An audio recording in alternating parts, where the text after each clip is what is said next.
La incredulidad. Incredulidad. Por eso estamos aquí, hermanos. Por eso es que nosotros no hemos terminado la misión.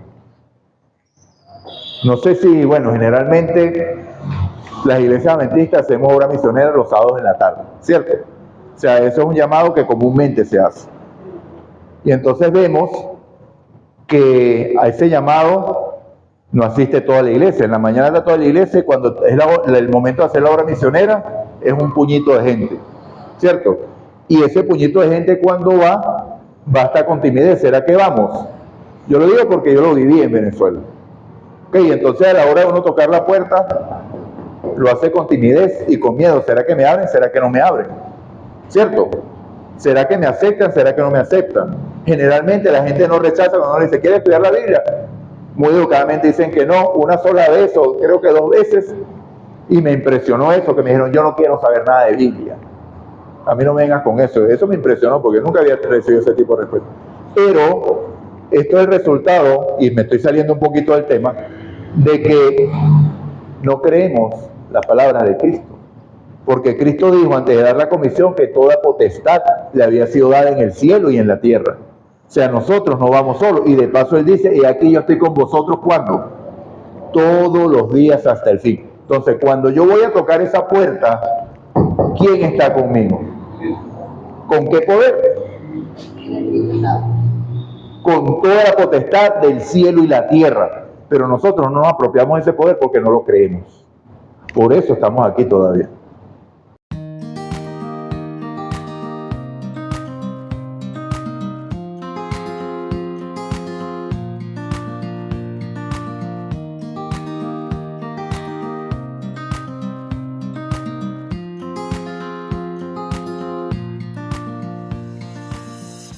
Memorizar, pero el versículo, la lectura bíblica,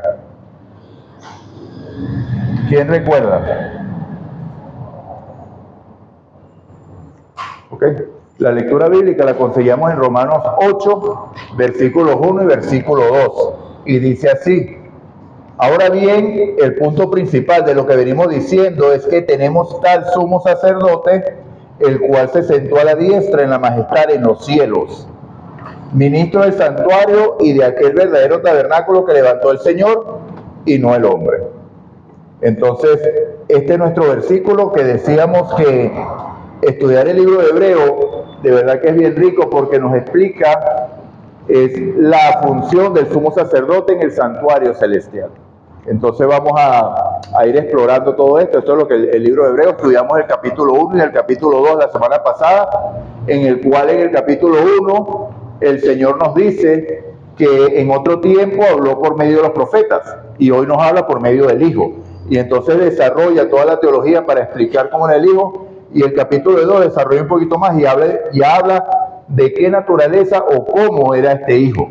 Y entonces concluimos ahí terminamos porque el hermano hizo la pregunta y ya era tarde, en 2:17, que decía: por lo cual debía ser en todo semejante a sus hermanos, para venir a ser misericordia y fiel sumo sacerdote en lo que Dios se refiere, para expiar los pecados del pueblo. Pues en cuanto él mismo padeció siendo tentado, es poderoso para socorrer a los que son tentados. Entonces es bien interesante, y de hecho, hermanos, ahorita en Venezuela se está llevando a cabo un simposio que fue planificado por la Unión Venezolana Centro-Occidental en Venezuela, igual que aquí hay dos uniones, pero allá no es norte y sur porque es más horizontal, ¿no? Entonces occidental y oriental. Inicialmente era para occidental, pero se unió la oriental. ¿Por qué? Porque este tema es de peso allá en este momento, la teología de la última generación. Entonces hay mucha gente que está siendo tocada por el mensaje de la teología de la última generación, que es el mensaje de la justificación por la fe, y la dirigencia está empeñada en que no se puede creer eso. Entonces es cuestión de que lo estudiemos por nuestra cuenta y lo analicemos. Con este versículo me está diciendo que Cristo era semejante a los hijos de Abraham, cosa que están negando ellos. O sea, porque la naturaleza de Cristo era totalmente distinta a la nuestra, es lo que analizan ellos. Entonces hay cuestión, yo no quiero convencer a nadie, todos tenemos que estudiar por nuestra propia cuenta. Aquí en Colombia no hay esa situación aún con la teología de la última generación, eso va a llegar, porque esto es una corriente mundial. El mensaje se está creyendo y este mensaje nunca ha sido agradado desde que fue predicado en 1888. Siempre fue rechazado por los líderes de la iglesia y es lo que está pasando hoy. Aquí tenemos el problema del Espíritu Santo, que eso sí se ha ido metiendo y por eso tuvimos un simposio de eso, que estuvo bien interesante, por cierto. Entonces, bueno, continuemos. ¿Le quedó claro lo de la naturaleza de Cristo y quién es el sumo sacerdote, cierto? Que ahora es el Hijo, que es Cristo mismo, ¿cierto? Entonces ya cuando entramos en el capítulo, en los capítulos 3 y 4, nos va a hablar de otra situación. En versículo 3 vamos a empezar a leer: por lo tanto, hermanos santos, capítulo 3 de Hebreos, del libro de Hebreos. Por tanto, hermanos santos, participantes del llamado celestial, considerad el apóstol y sumo sacerdote de nuestra profesión, Cristo Jesús. Vean cómo habla el versículo, ya lo dice, porque culminó diciendo que era el sumo sacerdote, ya lo dice directo, que es Cristo Jesús, el cual es fiel al que constituyó, como también lo fue Moisés en toda la casa de Dios. Porque de tanta mayor gloria que Moisés es estimado digno cuanto mayor honra que la casa el que la hizo. En este versículo 3 se está enfatizando que Cristo es el creador. Eso es lo que está diciendo el escritor de Hebreos aquí. ¿Cuán mayor es la casa o el que la hizo? Entonces, Cristo es sumo sacerdote y Cristo es el creador, como lo enfatizó en Juan capítulo 1, versículo 3. Todas las cosas por Él fueron hechas y sin Él nada de lo que se ha hecho fue hecho. ¿Ok? Entonces, lo tenemos claro, ¿cierto? Sigamos. Toda casa es hecha por alguien, pero el que hizo todas las cosas es Dios. Fíjense cómo reafirma la idea del creador, ¿cierto? Moisés, a la verdad, fue fiel en toda la casa de Dios como siervo, para testimonio de lo que se iba a decir. Pero Cristo, como hijo sobre su casa, esa casa somos nosotros, con tal que retengamos firme hasta el fin la confianza y gloriarnos en la esperanza. En el versículo 6, bienvenida hermano, hace un recordatorio de lo dicho en el capítulo 1, que ahora Dios nos habla por su Hijo, el cual constituyó sumo sacerdote en el santuario celestial, y Él es quien se encarga de ministrar la gracia que nos salva. En tiempo presente, recordemos que Dios es atemporal. Para Dios no hay pasado, para Dios no hay futuro. ¿Por qué? Dios lo dice, ¿y qué pasa? Y es inmediatamente. Hágase la luz, se fue la luz. Por eso es que dice que Dios habla de las cosas que no son como si fueran. Por eso es que dice que Dios es el Dios de Abraham, Isaac, de Jacob, Dios de vivos y no de muertos, porque para Dios ellos están vivos porque ya es un presente para Él, que van a ser como, ¿qué va a pasar con Abraham, Isaac y Jacob? Van a ser resucitados a la venida de Cristo, pero para Dios ya es una realidad. ¿Okay? Entonces por eso es que lo dice así. Sigamos. Versículo 7. Aquí entramos en otra parte, se llama el reposo del pueblo de Dios. Es a partir de aquí hasta que culmine el capítulo 4. Para eso. Dice así, ahora se me fue del largo. Ok. Por eso, como dice el Espíritu Santo, si oís hoy su voz, versículo 8, no endurezcáis vuestros corazones como en la provocación en el día de la tentación en el desierto, donde me tentaron vuestros padres y me pusieron a prueba y vieron mis obras 40 años. Por eso me disgusté contra aquella generación y dije, siempre anda vagando en su corazón y no han conocido mis caminos. Por lo tanto, juré en mi ira, no entrarán en mi reposo. Generalmente, Hebreos 3 y 4 lo usan para decir que el sábado está abolido, porque habla del reposo, incluso lo va a nombrar más adelante el escritor de Hebreos. Pero entonces fíjense, hermano, la clave para entender aquí es el versículo 7, porque Dios, hablándonos por su Hijo, nos invita a no desechar su gracia. Si escuchas hoy su voz, ¿qué dice? No endurezcáis vuestros corazones, como cuando, como en la provocación, en donde, en el desierto, y vamos a ver en qué momento pasó eso. ¿Ok? Ok.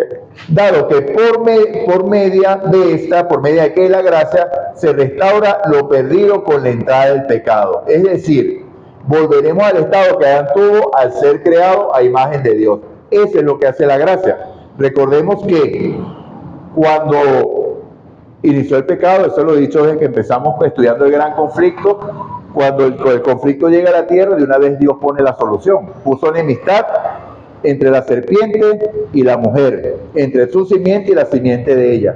¿Qué se inició ello? ¿Qué dice? Cuando abundó el pecado, ¿qué sobreabundó? La gracia. Entonces, ¿qué se instituye ahí en ese momento? El reino de la gracia, que había sido dado desde cuando, que lo leímos la semana pasada, no lo vamos a volver a leer. Efesios 1, capítulo 3, Efesios capítulo 1, versículo 3 al versículo 14. Todo el plan de salvación establecido desde antes de la fundación del mundo. Entonces, basado en eso, ¿para qué dio Dios la gracia?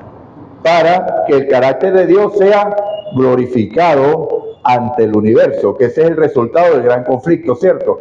Porque el gran conflicto se genera porque Satanás dijo que Dios era ¿cómo?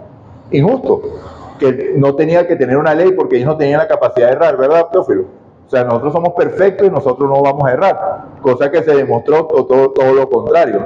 Erraron en ese razonamiento y por ahí se fueron varios con él. Entonces la gracia, esa gracia lo que tiene por objetivo es restituir la gloria de Dios ante el universo, y en ese proceso el hombre va a conseguir estar en el estado que tenía al momento de ser creado, que es al momento de Adán, que Adán fue hecho a imagen ¿de quién? De Dios. Entonces, ¿qué es el objeto de la gracia? Restaurar la imagen de Dios en el hombre. Ese es el objeto. Entonces, Jesús empieza diciéndolo: si escuchas hoy su voz, no endurezcáis vuestros corazones como en la provocación. Entonces, ¿cuál provocación? Yo puse aquí, versículos 9 y 10, nos indica el momento en el tipo. O sea, el tipo, recordemos que en 1 Corintios 10, creo que el versículo 11, Pablo es enfático y dice: todas estas cosas acontecieron y están escritas. ¿Para qué? Para amonestarnos a nosotros que hemos alcanzado el fin de los siglos. Por eso todo quedó registrado aquí. Todo quedó registrado en la Biblia. Cada una de las situaciones quedaron registradas en la Biblia.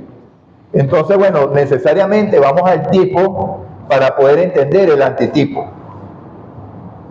Entonces, vamos a ver. Bueno, voy a seguir porque lo puse más adelante. Vamos a ver. Ok. Entonces, versículo 9 y 10 nos indica el momento en el tipo, y el autor de Hebreos hace énfasis en el antitipo. El pueblo hace énfasis en dónde se desviaron en su corazón y cuál fue la causa. ¿Cuál creen ustedes que es la causa de que aún estemos aquí? ¿Por qué todavía Cristo no ha venido? Todavía no es el tiempo. Dios tiene estipulado un tiempo para que Cristo venga. Nadie sabe el día y la hora, ¿cierto? O sea, y los que se atrevieron, los que se atreven, incluso después de lo que sucedió el martes, no sé quiénes han visto las redes, una lluvia de adventistas poniendo fecha de que ya viene la ley dominical, que en el año tal, que Trump lo va a hacer. No, mis hermanos, no erremos. O sea, no hay fecha. Sabemos que es inminente, pero no hay una fecha determinada, para nada. O sea, lo que creemos es interesante analizar la situación de Trump, porque Trump acaba de recibir un cheque en blanco, porque recibió presidencia, Senado, Cámara Baja y Corte Suprema. O sea, no tendrá oposición para nada de lo que gobierne en unidad con el Partido Republicano. Entonces, es interesante, y sí sabemos que hay un proyecto de ley introducido, o sea, un proyecto de gobierno introducido que lo tienen los republicanos hecho de hace como 3 o 4 años, que se llama Proyecto 2025, que según lo que han estudiado, eso contempla ya la ley dominical. Y valga recordar que ya la ley dominical existe en muchos estados de Estados Unidos, y en 1888, 1890 era una realidad, y estaban metiendo a adventistas presos en el momento. ¿Por qué? Porque el Espíritu Santo estaba siendo derramado en el momento y se estaba cumpliendo ya las profecías en aquel momento. Pero ¿qué pasó? El mensaje perdió la fuerza y todo eso. Y el mismo que era el mensajero, uno de los mensajeros, que fue A.T. Jones, fue el mismo que fue al Congreso de Estados Unidos para desbaratar esas leyes dominicales que ya estaban activas en 1890. O sea, ¿qué es lo que tiene que hacer Estados Unidos? Desempolvar, ejecútese, y ya están. O sea, no es en todos los estados, pero sí hay estados que ya la tienen. Pero sabemos que la profecía es una ley dominical como nacional, no estatal. O sea, se tienen que unir todos los estados en un solo fin. Recordemos que Estados Unidos es un gobierno republicano, cada estado funciona independientemente del otro. Entonces, lograr una ley que esté en todos los estados es bastante difícil, porque sería una ley federal, creo. Entonces, pero perfectamente podría ser. Y entonces, ¿por qué estamos aquí? Era la pregunta. ¿Qué fue lo que sucedió en 1888 que el mensaje no siguió? Amén. ¿Y cómo se llama eso? Ajá. ¿Y cuál es el pecado de no creer? ¿Cómo se llama el nombre específico de ese pecado? La incredulidad. Incredulidad. Por eso estamos aquí, hermanos. Por eso es que nosotros no hemos terminado la misión. No sé si, bueno, generalmente las iglesias adventistas hacemos obra misionera los sábados en la tarde, ¿cierto? O sea, eso es un llamado que comúnmente se hace. Y entonces vemos que a ese llamado no asiste toda la iglesia. En la mañana está toda la iglesia y cuando es el momento de hacer la obra misionera es un puñito de gente, ¿cierto? Y ese puñito de gente cuando va hasta con timidez. ¿Será que vamos? Yo lo digo porque yo lo viví en Venezuela. Ok, entonces a la hora de uno tocar la puerta, lo hace con timidez y con miedo. ¿Será que me abren? ¿Será que no me abren? ¿Cierto? ¿Será que me aceptan? ¿Será que no me aceptan? Generalmente la gente no rechaza cuando uno le dice, ¿quiere estudiar la Biblia? Muy educadamente dicen que no, una sola vez o creo que 2 veces. Y me impresionó eso, que me dijeron, yo no quiero saber nada de Biblia. A mí no me vengas con eso. Eso me impresionó porque nunca había recibido ese tipo de respuesta. Pero esto es el resultado, y me estoy saliendo un poquito del tema, de que no creemos las palabras de Cristo. Porque Cristo dijo antes de dar la comisión que toda potestad le había sido dada en el cielo y en la tierra. O sea, nosotros no vamos solos. Y de paso Él dice, y aquí yo estoy con vosotros, ¿cuándo? Todos los días hasta el fin. Entonces, cuando yo voy a tocar esa puerta, ¿quién está conmigo? ¿Con qué poder?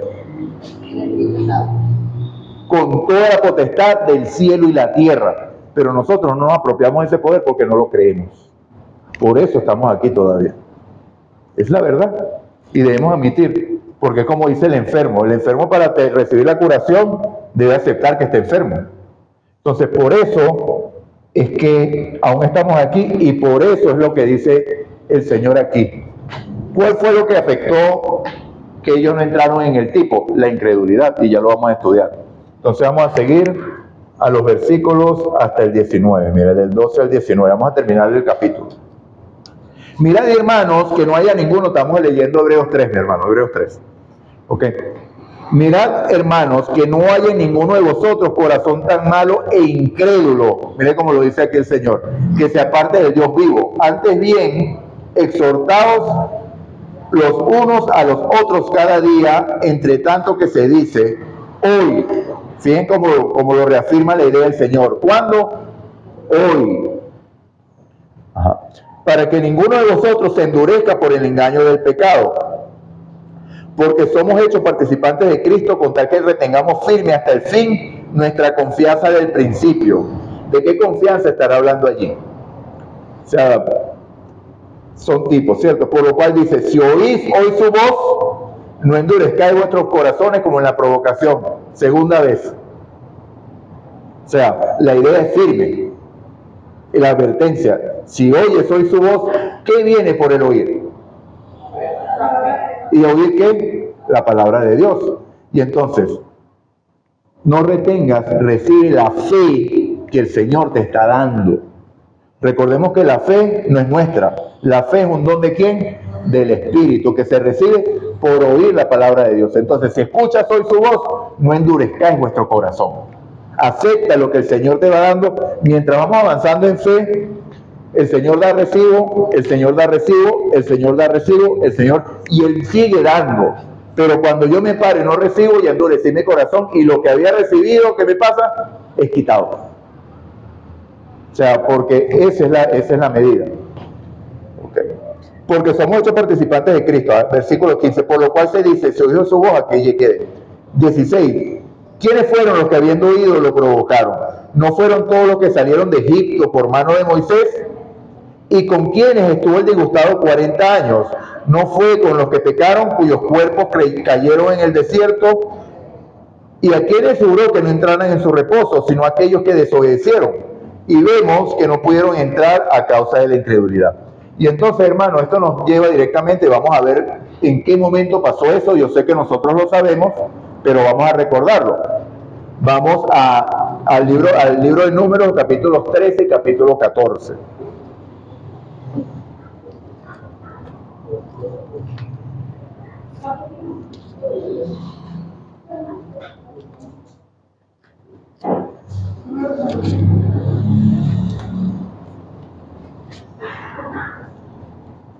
Okay.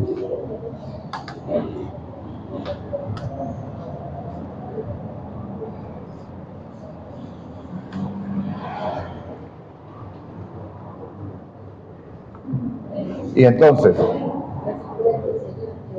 sí, pero, o sea, ¿cuál es el subtítulo del capítulo 13 de Números? Los 12 exploradores de Canaán. Y el capítulo 14, los israelitas se rebelan contra Jehová. ¿Tienen títulos similares en sus Biblias o subtítulos similares? Entonces vemos, para no leer toda la historia, porque nos consumiría mucho tiempo, vemos que el pueblo llegó al Sinaí, siguió avanzando y llegaron al borde. ¿Llegaron a dónde? A Cades Barnea. Le faltaba era cruzar el Jordán y estaban ¿en dónde? En la tierra prometida. Pero a alguien se le ocurrió la maravillosa idea, vamos a explorar la tierra para ver si en verdad es tierra que fluye leche y miel. Entonces en una parte de la Biblia dice que Dios incitó, pero sabemos que Dios no incitó eso porque Dios da la promesa y lo que Dios dice ya es. Entonces a alguien se le ocurrió y bueno, les pareció bien. Y entonces como ellos insistieron, Dios le dijo a Moisés cómo lo debía hacer. Y escoge un príncipe por cada tribu y que vayan a la tierra y la exploren para ver si es verdad lo que yo digo. Y fueron. ¿Anduvieron cuánto tiempo ellos allí? 40 días, ¿cierto? ¿Y cómo regresaron? ¿Qué fue lo que trajeron que tuvieron que traer en una vara porque no lo podían cargar individualmente? Un racimo de uvas. ¿Se imaginan el tamaño de ese racimo que tuvieron que traerlo así? O sea, sería tierra que fluye leche y miel de verdad. Trajeron frutos distintos y entonces llegaron muy contentos. Cuando el pueblo vio los frutos, ¡wow! Sí es tierra que fluye leche y miel. A lo que Caleb dijo, vamos a conquistarla. Pero ¿qué dijeron los 10 espías?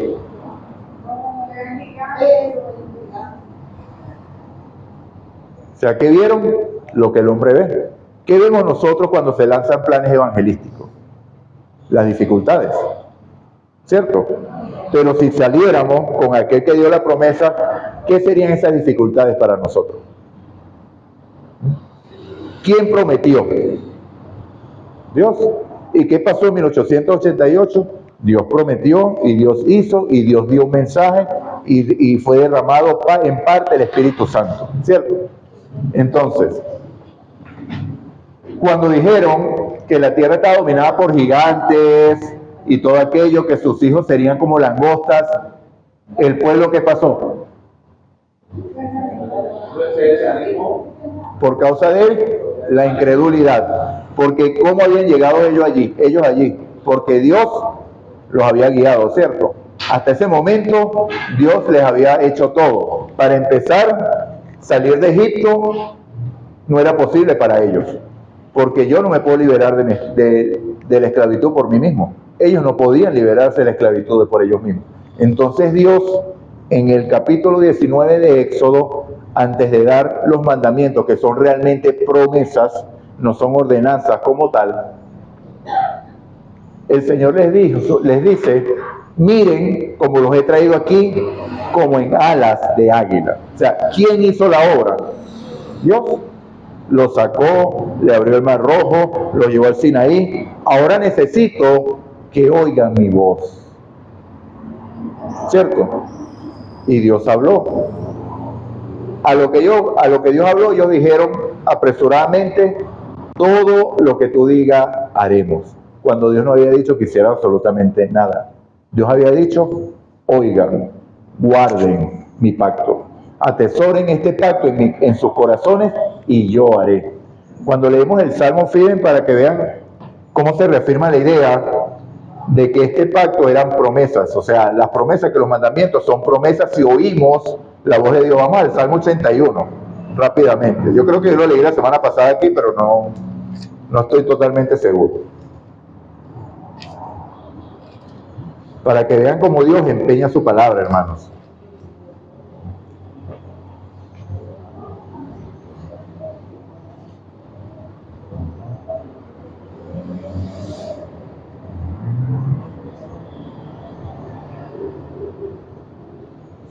Versículo 8.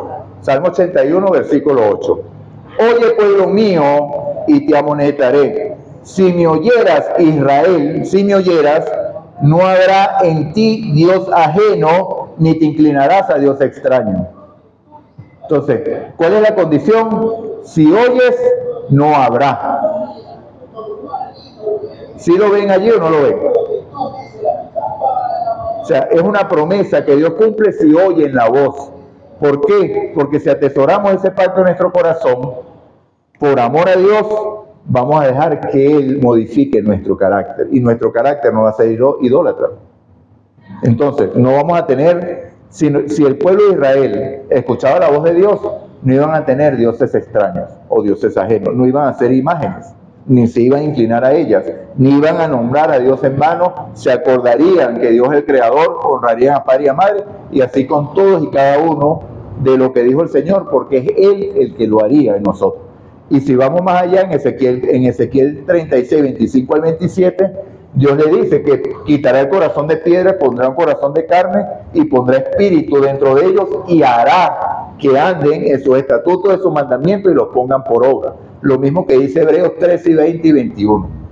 Las obras que yo he preparado en las cuales ustedes andarán. O sea, Dios es el que promete y Dios es el que cumple, ¿cierto? Entonces vemos, hermanos. Ya, para tomar una agüita aquí. Ya me estoy poniendo ronco.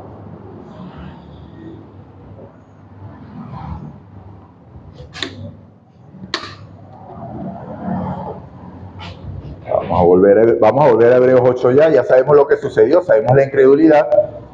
Y entonces por eso esta generación no entró en su reposo, sino quienes entraron, Josué y Caleb. Y todos aquellos que tenían de 20 años hacia dónde, hacia abajo. ¿Por qué de 20 años hacia abajo? Porque recordemos que las generaciones bíblicas son de qué edad, de 40 años, ¿cierto?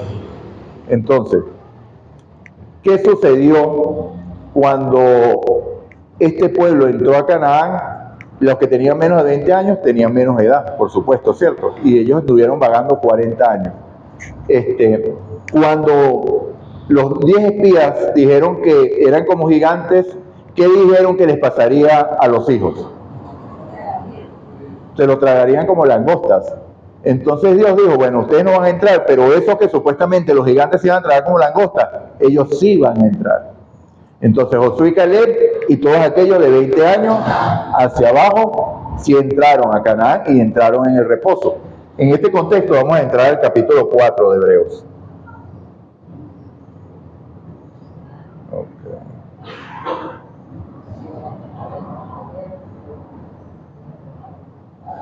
Entonces, veamos, ¿a qué compara Dios la incredulidad?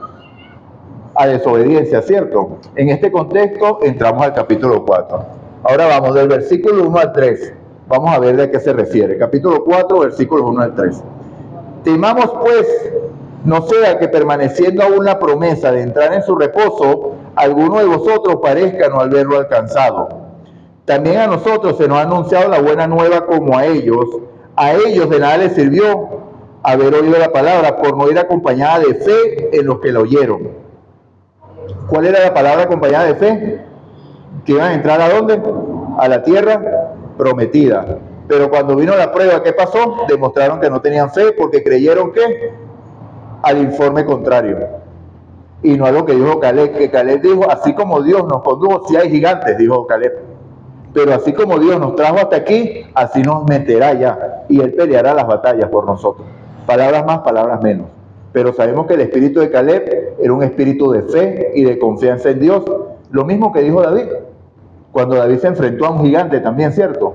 Tú vienes contra mí, ¿con qué? Con espada, lanza y jabalina. Pero yo voy contra ti, ¿con quién? Con Jehová de los ejércitos. y el jefe de los ejércitos de Israel dará tu carne a las aves del cielo hoy, porque me entregará tu vida en mis manos hoy. Porque David iba a confiar. Era lo mismo que decía Caleb. Y Caleb, de hecho, ¿cuál fue la tierra que se gozó en conquistar? La tierra de los gigantes. ¿Y de qué edad tenía Caleb? 80 años. Y el mismo vigor de cuando tenía 20. Ojalá llegaríamos nosotros así. Bueno, versículo 13. Pero lo que hemos creído, entramos en el reposo de la manera que se dijo. Por tanto, juré en mi ira, que no entraría en mi reposo, aunque las obras suyas estaban acabadas desde la fundación del mundo. Fíjense aquí, hermano. Está hablando aquí del sábado. Está hablando de la creación. Por eso es que muchos hierran aquí y dicen, aquí está hablando del sábado y está diciendo que el sábado está abolido porque es otro día. Dicen ellos. Entonces aquí no está hablando del sábado. Aquí lo que está diciendo que en sí, cuando el Señor terminó la obra, reposó. Y entonces, ¿qué es el sábado en sí? ¿Es una obra o un reposo? Un reposo. O sea, porque así como Dios reposó de sus obras, nosotros reposamos de las nuestras. Esa es la enseñanza del sábado. ¿Por qué? Porque Dios terminó su obra y reposó el séptimo día. Y entonces lo que dice aquí, eso es lo que más o menos quiere decir aquí. Entonces fíjense. Okay. Lo que hemos entrado en su reposo. Okay. Versículo 4. Pues en cierto lugar se dijo así el séptimo día y reposó Dios de todas sus obras el séptimo día. Nuevamente dijo, no entrará en mi reposo. Por lo tanto, puesto que falta que algunos entren en él, y aquellos a quienes primero se le anunció la buena nueva no entraron por causa de la desobediencia, que es lo mismo que incredulidad. Dios hace un análisis allí. Otra vez determina un día, hoy, del cual habló David mucho tiempo después, cuando dijo, si oís hoy su voz, no endurezcáis vuestros corazones. Tercera vez que lo dice. Si oís hoy su voz, no endurezcáis vuestro corazón. Entonces, ¿a qué reposo se está refiriendo aquí?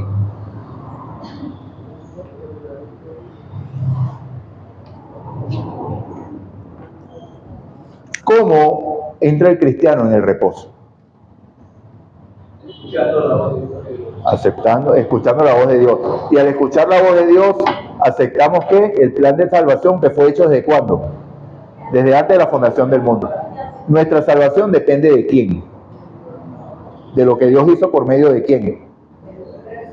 De Cristo, ¿cierto? Y entonces, nuestro reposo es seguro en Cristo. ¿Por qué? Porque por la obra o por lo que hizo Cristo en su nacimiento, en su encarnación, ¿cierto? En su muerte, en su resurrección y hoy su intercesión nos da la garantía de que nosotros vamos a entrar allá al cielo. Ya es una realidad. Hoy no debemos esperar el resultado de un investigador para decir, ¿será que soy salvo? Porque si yo creo hoy, ¿qué me está diciendo? Si escuchas hoy su voz, entonces, no debemos tener duda de que lo que Dios prometió es una realidad hoy. ¿Ok?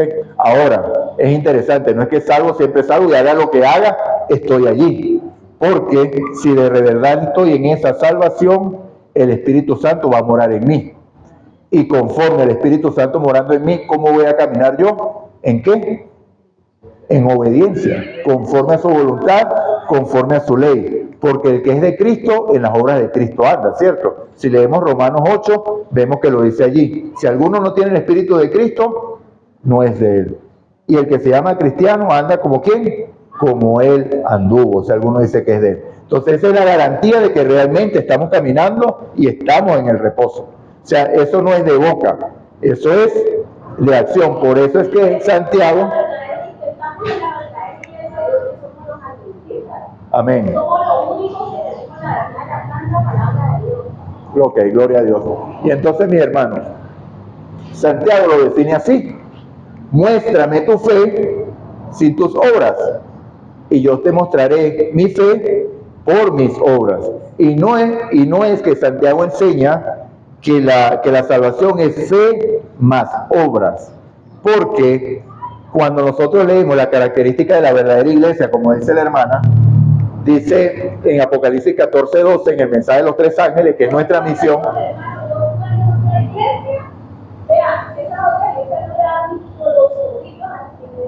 La gloria sea de Dios, hermano. Ok.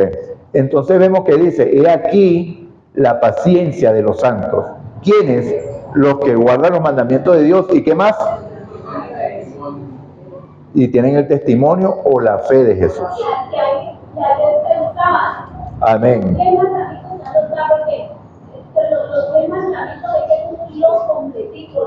Amén. Amén, hermano. Ok. Entonces veamos, hermano. En el versículo 4 y 5, pues en cierto lugar se dio el séptimo día y reposó Dios de todas sus obras en el séptimo día. Nuevamente dice, no entrarás en mi reposo. Dice el 4 y el 5. Aquí puse yo, déjame ver en el estudio. ¿Quiénes no entraron en su reposo? Porque él hace la pregunta. ¿Quiénes no entraron? ¿Quiénes no pasaron a la Canaán terrenal? Los que no creyeron. Y entonces, ¿quiénes no entraron según lo que está diciendo Hebreo en el reposo? Si ellos no entraron porque no creen, ¿por qué no entraron esto, lo que está hablando Pablo o el escritor de Hebreo allí? Por la misma razón. ¿No creyeron a quién? A Cristo. Y entonces, ¿por qué se está refiriendo? Recordemos el nombre del libro. ¿Libro de qué? Estamos estudiando Hebreos. Esto está destinado a los hebreos. A los suyos vino, ¿y qué pasó con los suyos? No lo recibieron. Por eso es que Pablo está usando, o el escritor está usando esta analogía de que no entraron al reposo. Porque vino por ellos, pero no entraron. Lo mismo que sucedió en Cades Barnea. Vamos a entrar a Canaán, a la tierra que fluye leche y miel. No te creo. No te creo. Y es lo mismo que está sucediendo aquí. Entonces, para que veamos en los versículos donde vemos lo que es Cristo, ¿verdad? Como nuestro reposo, eso lo vemos en Mateo 11, de 28 al 30, ¿cierto? Venid a mí, todo lo que estáis trabajados y cargados, y yo ¿qué? Os haré descansar. Llevad mi yugo sobre vosotros. Ahí es donde digo que la garantía de que estamos en ese reposo es que andamos conforme a su voluntad. Porque cuando las iglesias protestantes usan este versículo, lo dejan hasta el 28. Cristo es mi reposo, pero hasta ahí llega. Pero aprended de mí. Llevad mi yugo sobre vosotros y aprended de mí, que soy manso y humilde de corazón, y hallaréis descanso para vuestras almas. Entonces, esa es la manera. ¿Por qué? Porque nos tenemos que estar preocupándonos que si vamos a llegar al verdadero reposo o no. ¿Cuál es ese verdadero reposo del que habla aquí hoy? La confianza en Dios. La confianza en Dios. Pero ¿a dónde? ¿Cuál es la promesa de nosotros hoy? ¿A dónde vamos? A la Canaán, pero la celestial. Y allí es el verdadero reposo, porque hoy nosotros estamos en paz y en tranquilidad, ¿verdad? Porque estamos en Cristo, ¿cierto? Gloria a Dios. Pero aún estamos viviendo ¿en dónde?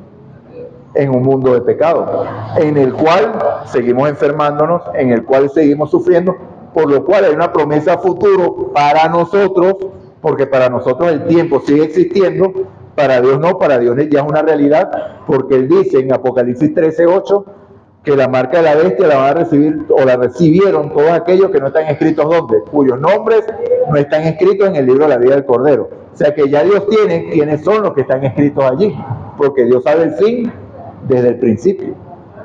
Dios nos ayuda. Amén, gloria a Dios. Entonces, mis hermanos, miren, vamos a ver qué hay ahí. Entonces seguimos en el versículo 7 del capítulo 4, si todavía hay tiempecito. Otra vez determina un día hoy, del cual habló David mucho tiempo después, cuando dijo, se oijo su voz, no endurezcáis vuestros corazones. Si Josué les hubiera dado un reposo, no habría después otro día, que es el hoy, ¿cierto? Por tanto, queda un reposo para el pueblo de Dios, porque el que ha entrado en su reposo también ha reposado de sus obras como Dios de las suyas. Procuremos pues entrar en aquel reposo para que ninguno caiga en semejante ejemplo de desobediencia. Versículo 12. La palabra de Dios es viva y eficaz, más cortante que una espada de 2 filos, penetra hasta partir el alma, el espíritu, la coyuntura y los tuétanos, y discierne los pensamientos y las intenciones del corazón. Y aquí entramos en otra parte del tema. Déjame aquí. O sea, de lo que él quiere decir. Porque lo que está diciendo aquí es que es posible creer únicamente por lo mismo que se está diciendo desde el principio. Si escuchas hoy mi voz, no endurezcáis. ¿Y cuál es la única manera de escuchar su voz? ¿Por medio de qué? De su palabra. De la palabra de Dios. Lo vimos esta mañana en la escuela sabática, ¿cierto? Que Jesús dijo que es el pan de vida, y que debían comer su carne y todo aquello. Los judíos se escandalizaron por eso. Pero ¿cuál es el pan? La palabra, mi palabra. Santifícalo en tu verdad. Entonces aquí, después que hace todo este resumen, dice el versículo 12, la palabra de Dios es viva, eficaz y más cortante que una espada de 2 filos. Penetra hasta partir el alma y el espíritu, las coyunturas y los tuétanos, discierne los pensamientos y las intenciones del corazón. No hay cosa creada que no sea manifiesta en su presencia, antes bien, todas las cosas están desnudas y abiertas a los ojos de a quien debemos dar cuenta. Porque la palabra de Dios discierne lo que hay dentro de nosotros. ¿Lo creemos? Amén. Amén, ¿verdad? Porque cuando nosotros leemos la palabra, vemos nuestra verdadera condición. Podemos nosotros decir que estamos en el reposo, que es en Jesús, y estamos siendo salvos, pero cuando veo los frutos que estoy dando contiendas, luchas, fornicaciones, lujurias, etcétera, etcétera, etcétera, que son frutos ¿de qué? De la carne. Entonces una prueba, la palabra de Dios me está confrontando y mostrando la realidad, que realmente me estoy engañando ¿a quién? A mí mismo. Y eso que estoy sembrando, ¿qué es lo que pasará? Eso también lo voy a cegar. Entonces debemos estar atentos, hermanos, porque fíjense como el libro de Hebreos le está hablando a los hebreos en un lenguaje que ellos pueden entender, que eso es lo que también debemos tener en cuenta. Les muestra primeramente, vamos a hacer un pequeño resumen porque ya estamos terminando, quién, por medio de quién les habla hoy. Les hablaba antes por medio de profetas, hoy les habla por medio de Cristo. Les explica cómo fue constituido Cristo, no vino para salvar ángeles, sino para salvar a los hijos de Abraham, y por eso debían ser semejantes en todo a ellos. Y entonces después empieza a hablar del Hijo superior a Moisés, de por qué debieron creer ellos a este Hijo en vez de creer, de seguir anclados ¿a qué? ¿A qué seguían anclados los hebreos? A la ley. Ellos creían que por obedecer la ley iban a ser salvos, y nunca la ley tuvo ese fin, porque cuando Dios escribe la ley en tablas de piedra, lo hizo para que el pecado abundase. ¿Por qué? Porque ellos creían que ellos podían cumplir eso por ellos mismos, y Dios les demostró que no podían. ¿Por qué? Porque ellos juraron, ¿cierto? Todo lo que tú digas haremos. Palabras fuertes y graves. Dios le da la ley en tabla de piedra, haremos, háganla pues. Y entonces, ¿qué pasó con ese pacto que ellos hicieron? Porque ese pacto lo hicieron fueron ellos. Moisés se quedó, ¿y qué pasó con ellos allá abajo? Ese Moisés tarda en llegar. ¿Qué le habrá pasado? 40 días sin comerse el loco allá arriba, se murió de hambre allá. Aarón, haznos dioses, los que nos sacaron de Egipto. Y ellos habían jurado, habían escuchado a Dios decir que no se harían imagen, y ellos habían jurado que no se iban a hacer imagen. Y entonces por eso cuando llega Moisés no lo hace por un acto de ira, como nosotros hemos aprendido, sino como un acto para demostrar que ese pacto que ellos habían concertado estaba quebrantado, lo habían roto. Y después Dios establece el pacto eterno basado sobre lo mismo, no sin sangre, porque recuerde que cuando se inauguró hubo sacrificios de los corderos y todo eso. Entonces, mis hermanos, vamos a culminar. Versículo 14. Por tanto, teniendo un gran sumo sacerdote, aquí ya viene entrando para lo que vamos a hablar la semana que viene. Vemos cómo los capítulos de Hebreo se van culminando en el inicio de lo que va a hablar, en el que viene. Sabemos que la Biblia no está dividida en capítulos y versículos, ¿no? Por eso que las ideas se mantienen. Ok, ya vamos a seguir.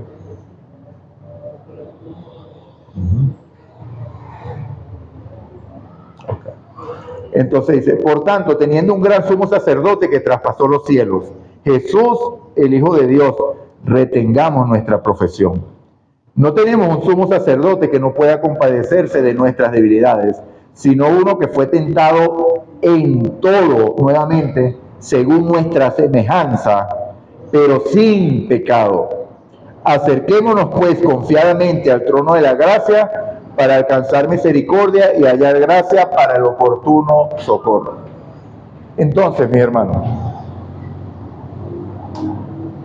En el libro de Hebreos, Pablo, yo voy a decir que es Pablo, por eso todavía no está dicho, pero voy a decir que es Pablo porque la mayoría de los que estudian la Biblia dicen que por el lenguaje es Pablo, el que escribió Hebreo, pero no tiene un autor definido. Pablo va explicando los pasos para ir creyendo lo que está haciendo este sumo sacerdote, ¿en dónde? En el verdadero tabernáculo que levantó Dios y no el hombre. Eso lo está haciendo él. Recordemos que nuestra expiación o nuestra redención no culminó en la cruz. El santuario está constituido de 3 departamentos: atrio exterior, lugar santo, lugar santísimo. En cada uno de ellos el sumo sacerdote o el sacerdote hacía una obra específica. ¿Ok? Entonces, ¿qué obra culminó Jesús en la cruz del Calvario? ¿Qué trabajo se culminó allí? ¿Qué estaba cumpliendo Jesús aquí en la tierra? ¿Era qué? Ajá. ¿Pero qué trabajo? ¿Cómo lo llamó Juan el Bautista? El Cordero de Dios. Que venía, ¿qué pasaba con el Cordero en el tipo? ¿Era qué? Para perdón de pecados. Entonces, el trabajo cuando Jesús en la cruz dice consumado es su muerte como Cordero. Ya cargó con los pecados, no de los que creen, de la humanidad entera. De la humanidad entera cargó los pecados, porque Él cargó los pecados ¿de dónde? Del mundo entero. No quiere decir esto que todos se salvan, esto no es universalismo.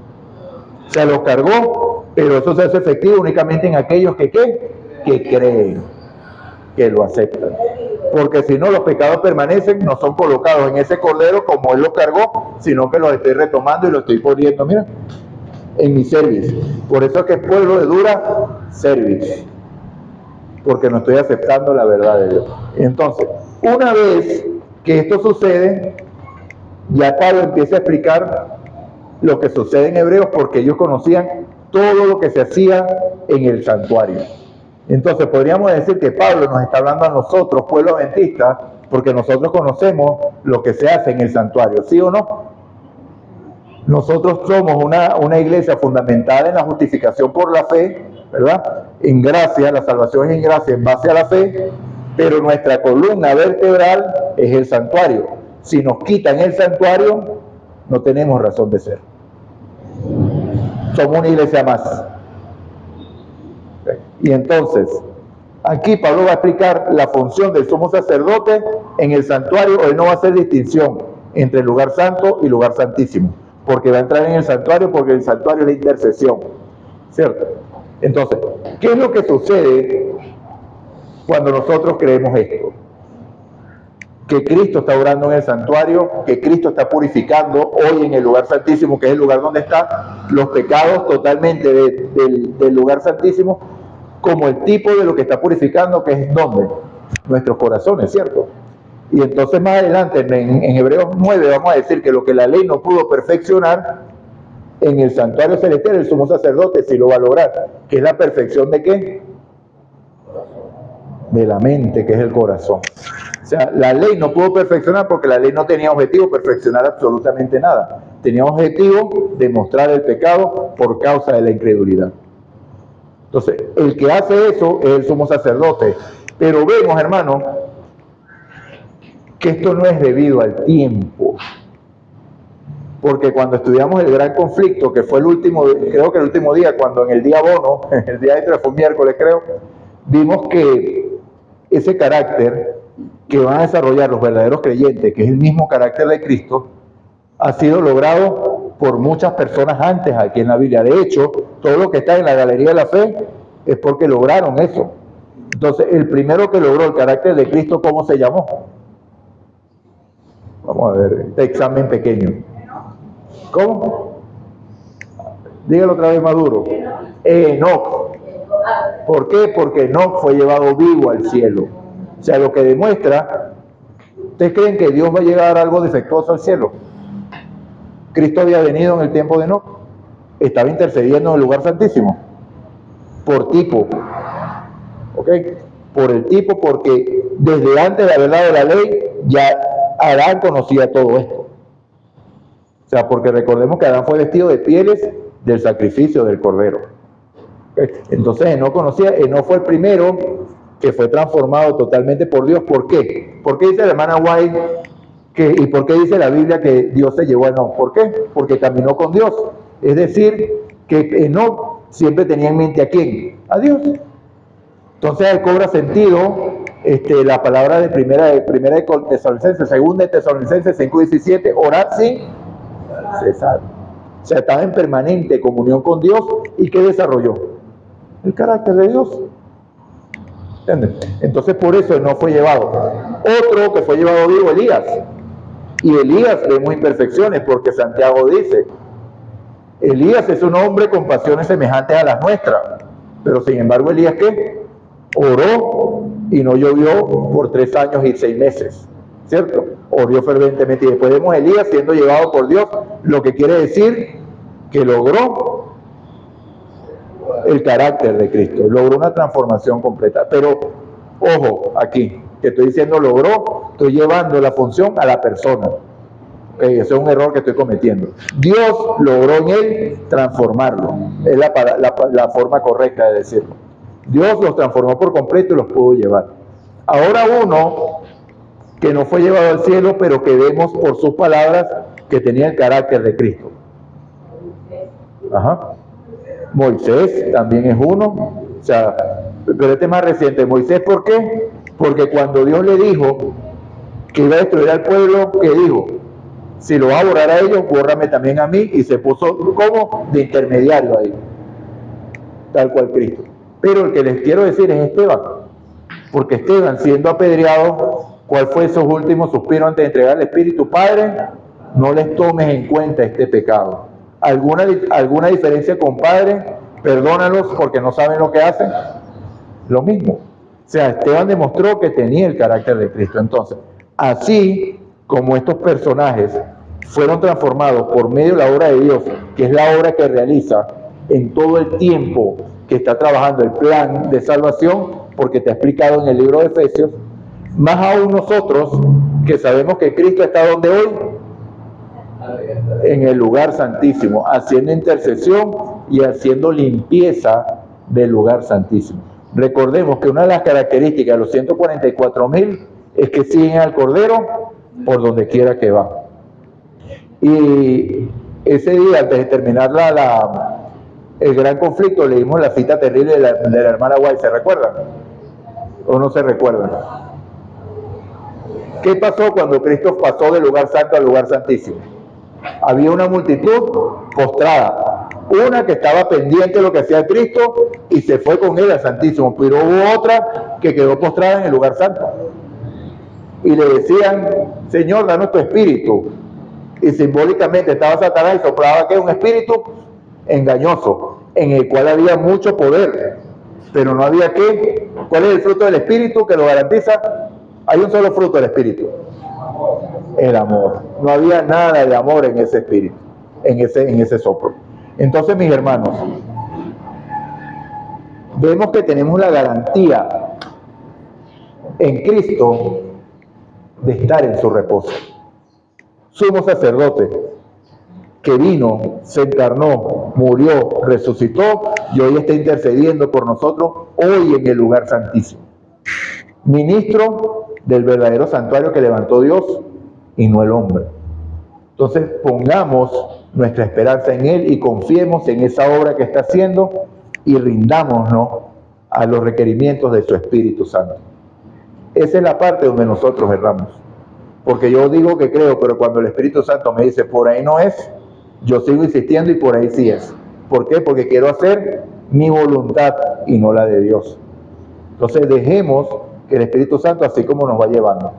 Cristo es el que hace la obra.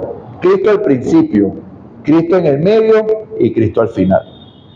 Pongamos nuestra esperanza en Él. Recordemos que el mensaje de la justificación por la fe es la obra que abate en el polvo la gloria del hombre y hace por lo que no puede hacer por sí mismo. ¿Qué no podemos hacer? Primero, salvarnos. Segundo, obedecer los mandamientos de Dios. Y entonces la hermana White dice, en Testimonios para los Ministros, capítulo 91, página 91, creo que el versículo 2 y 3, que Dios en su gran misericordia envió un preciosísimo mensaje por medio de los pastores John C. Waggoner.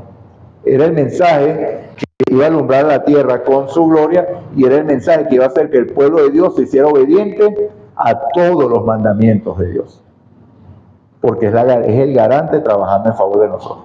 Entonces, hermanos, creamos a la Biblia, sigamos leyendo. La semana que viene toca los capítulos 5, 6 y 7. Ya vamos a entrar en una teología un poco más profunda. O sea, lo que hemos hablado hasta hoy ha sido fácil de entender. O sea, porque que Cristo vino, que tiene una naturaleza semejante, no igual a la nuestra, y que es nuestro reposo. Cuando confiamos en Él, no tenemos que estarnos preocupando de cuál va a ser nuestro destino, porque nuestro destino está seguro en sus manos. Entonces no hay preocupación.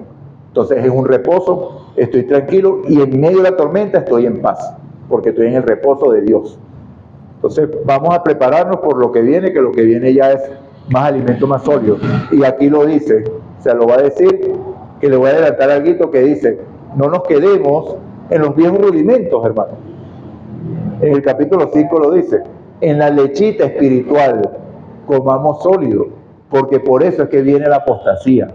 ¿Por qué? Porque no profundizamos en la palabra de Dios. Siempre estamos en lo mismo. ¿Cuántas veces hay que explicar que Cristo murió por los pecados?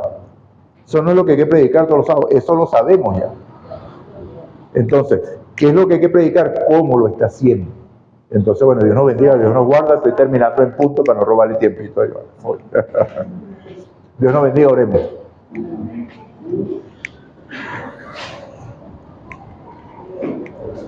Padre nuestro que estás en el cielo, alabado y glorificado sea tu nombre por la eternidad.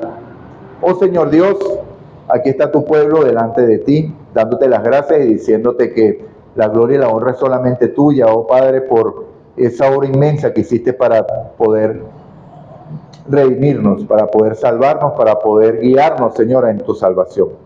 Límpianos, oh Padre, perdona nuestros pecados, y aquí está tu pueblo creyendo en tu palabra, Señor, esa palabra que es viva y eficaz, más cortante que una espada de dos filos, que penetra hasta los tuétanos y discierne nuestros pensamientos y nuestras intenciones, oh Dios. Crea en nosotros, oh Dios, un corazón limpio y renueva un espíritu recto de nosotros, oh Dios. Transfórmanos a tu imagen para que puedas derramar ese Espíritu Santo, Señor, y así la tierra sea alumbrada por tu gloria, con tu gloria, y tú puedas venir pronto. Queremos ir a casa ya, Señor. Este mundo está siendo muy difícil ya vivir. Deseamos anunciar las buenas nuevas al mundo para poder ir a casa contigo, Señor. Guíanos siempre, lo pedimos en el nombre de Jesús. Amén y amén. Dios nos bendiga, amado.